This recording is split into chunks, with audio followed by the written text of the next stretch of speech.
नाज़रीन, हमें ज्वाइन किया है मारूफ दफ़ाई तजिया नगार जनाब ब्रिगेडियर रिटायर्ड मसूद अहमद खान साहब। Thank you very much brigadier साहब, आपने हमें वक्त दिया। हुजूर ज़रा खैर वतन अजीज़ में तो जो है वो है ही, मगर ये ग्लोब भी बड़े बुरान की तरफ जाता नज़र आता है। प्यूटन ने डायरेक्ट थ्रेट किया है बरतानिया को कि ये उनको हिट कर सकता है। इस थ्रेट को कितना संजीदगी से लेना चाहिए, और उधर ईरान कह रहा है कि वो एक तीसरा हमला भी करेगा।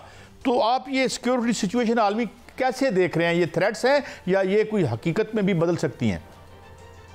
जी हाँ, देखें, मेरे ख्याल में जिस तरीके से डेवलपमेंट हो रही है, स्पेशली जब हम वेस्ट में देखते हैं, यूक्रेन में जो डेवलपमेंट्स हुई हैं, स्पेशली जब से बाइडन ने जो लिफ्ट किए हैं, जो इनिशियली जो बैन किया था कि लॉन्ग रेंज आप मिसाइल यूज़ नहीं कर सकते हैं, वो जिसको टैक्टिकल और वेपन्स हैं, वो 300 किलोमीटर्स थे, तो उन्होंने वो लिफ्ट किए, तो उन्होंने वो यूज़ किए। उससे पहले उनके पास जो वेपन्स थे 165 किलोमीटर तक फायर कर सकते थे, वो भी अमेरिका ने दिए हुए थे।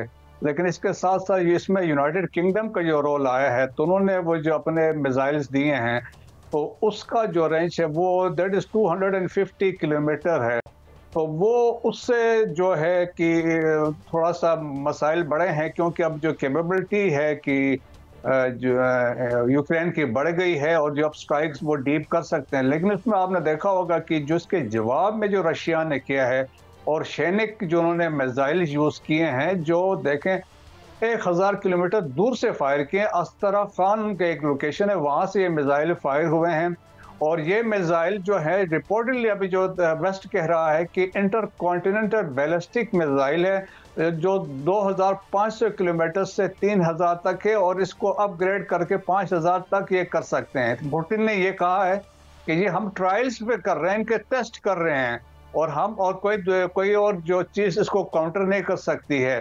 सो इंटायर यूरोप जो है वो इसके रेंज में आ गया। तो एक मैसेज उन्होंने दिया है, जो कोई यूक्रेन के साथ इस तरह हेल्प करेगा, और जिस तरह रिसेंटली यूके ने किया है, तो दैट्स वाई उन्होंने थ्रेट किया है।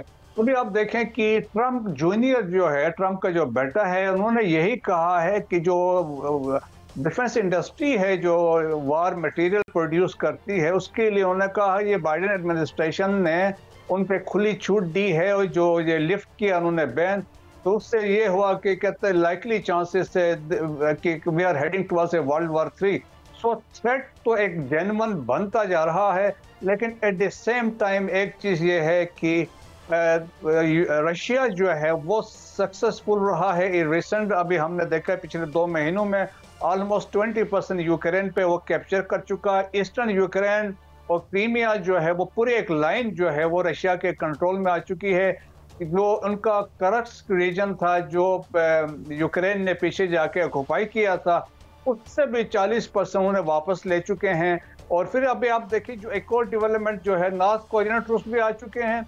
और इसके अलावा जो लेटेस्ट अभी डेवलपमेंट हुई है, यमनीस रिक्रूटमेंट भी हुई है, और रिपोर्टेडली यमनीस भी वहाँ पे पहुँचे to fight along with Russian. तो एक किस्म की रीअलाइनमेंट हो रही है। तो मेरे ख्याल में बड़े इंटरेस्टिंग डेवलपमेंट्स हैं, और सीरियस हैं, और थ्रेटनिंग हैं। अच्छा, ये क्या देखें, जो ये केयर स्टार्मर आए हैं, मतलब ये कोई बेटर सेंस प्रिवेल करती नज़र नहीं आती। ये सुपर पावर्स हैं, और ये इस तरीके से रिस्पॉन्सिबली प्रोवोक कर रहे हैं कि एक पूरी दुनिया जंग की लपेट में आ जाए। यहाँ देखिए, मेरे ख्याल में कोई बंदा, सेंसिबल बंदा भी यही सोच नहीं सकता है, क्योंकि अभी आप देखें कि एक पूरा नेटो या यूरोपियन अलायंस है अगेंस्ट रशिया के। लेकिन यूरोप में कुछ ऐसे आवाज़ें भी उठ रही हैं, वो ये समझते हैं कि हमें एक एक्सट्रीम तक नहीं जाना चाहिए। जिस तरह हंगरी है, रोमानिया है, इस तरह के उन्होंने कंट्रीज ने ऐसी बात की है। लेकिन जिस तरीके से डेवलपमेंट अभी यूक्रेन वेस्ट में है, यूक्रेन में है, और सब्सिक्वेंटली मिडिल ईस्ट में जो डेवलपमेंट्स हो रही हैं, तो मेरे ख्याल में it is threatening the peace है। लेकिन वो चाह ये रहे थे, देखें कि बाइडन ने ट्रम्प के आने से पहले ये एक किस्म की सिचुएशन उन्हें क्रिएट कर दी है, ताकि ट्रम्प के लिए भी मसाइल हो, क्योंकि ट्रम्प ने कहा कि आके मैंने तो इसको सेटल करना है। मेरा ख्याल में उस तरफ भी एक इंडिकेशन है। अच्छा ब्रिगेडियर साहब, ये मुझे ये बताएं कि ये वॉर जो है, ये अमेरिका में हमने वॉर कैपिटलिज्म का भी सुना, और इनके यहाँ एक अजीब मफरूज़ा है कि जंग में हमारी जो है वो तरक्की बहुत ज़्यादा होती है। ये मार्शल प्लान वाला मामला जो था सेकंड वर्ल्ड वॉर के बाद, तो क्या इस फिक्री मुगालते में आज भी अमेरिका की रूलिंग एलीट और वेस्ट की रूलिंग एलीट मुब्तला है? दे हैव नथिंग, कुछ सीखा नहीं इन्होंने? देखें जी, बिल्कुल बात ऐसी है कि अभी जो जब से ये जंग स्टार्ट हुई यूक्रेन वाली, तो अमेरिकन ने 55.5 बिलियन डॉलर्स के वेपन्स और इक्विपमेंट भिजवाए हैं, एलोन अमेरिका। बाकी यूरोपियन कंट्रीज एक तरफ हैं। तो आप देखें कि जो इनकम है, जो चीज़ें जनरेट हो रही हैं, जो बाकी जो फंडिंग हो रही है, उससे जो उनकी एक war industry, this is what Trump junior ने कहा कि जो वार इंडस्ट्री है, जो डिफेंस प्रोडक्शन की चीज़ें हैं, उनके लिए बहुत अच्छी बात है क्योंकि दे आर अर्निंग। लेकिन ये है कि इससे ये होगा ultimately we are heading towards world war 3। तो मेरे ख्याल में इस तरह की एक सिचुएशन बिल्डअप हो रही है कि रीजन। अच्छा, एक तो ये आपने बड़ी दिलचस्प बात बताई ना कि वो जिस तरह किसी ने कहा था कि war is terrible but terribly profitable, so it is terribly profitable for at least 5 जो उनके जो बताए जाते हैं। एक तो ये बात। दूसरी ये भी ज़रा फरमा दीजिएगा, ये ईरान जो है उसको क्यों ये कहना पड़ा कि वो तीसरा कुछ प्रीएम्प्ट किया है उन्होंने, उन्हें ख़तरा था कि उन पर हमला हो रहा है, या कि इस बयान को किस तनाजुर में देखते हैं? देखें, ये अभी तक फिलहाल तो रेटरिक है क्योंकि अभी ईरान की बातचीत हो रही है, इस नेक्स्ट वीक में, इस जुमे को होनी है विद फ्रांस भी है, यूके भी इसमें शामिल है और जर्मनी भी शामिल है। उसमें जो इनके जो न्यूक्लियर डेवलपमेंट्स के बारे में बातचीत होनी जा रही है और उस वजह से उन्होंने एक प्रीएम्प्ट किया था कि प्रेशर डेवलप कर सके उन कंट्रीज़ के ऊपर, क्योंकि इंटरनेशनल एटॉमिक एनर्जी कमीशन ने भी अपना कंसर्न रिसेंटली शो किया था on the Iranian nuclear development.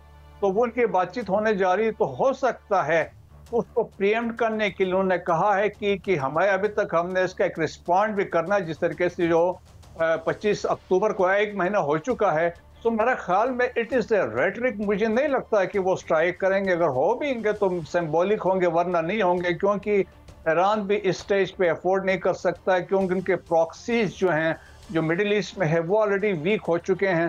तो मेरा ख्याल में ऐसे स्टेज में ऑलरेडी देखें, ट्रम्प एडमिनिस्ट्रेशन में जो लोग आए हैं दे आर हार्ड लाइनर्स हैं, इंक्लूडिंग प्रेसिडेंट ट्रम्प भी। तो मेरा ख्याल में ईरान कोशिश यही करेगा कि अपने जो मसाइल हैं उनको एड्रेस करे, स्पेशली न्यूक्लियर वाला मसला उसको करे।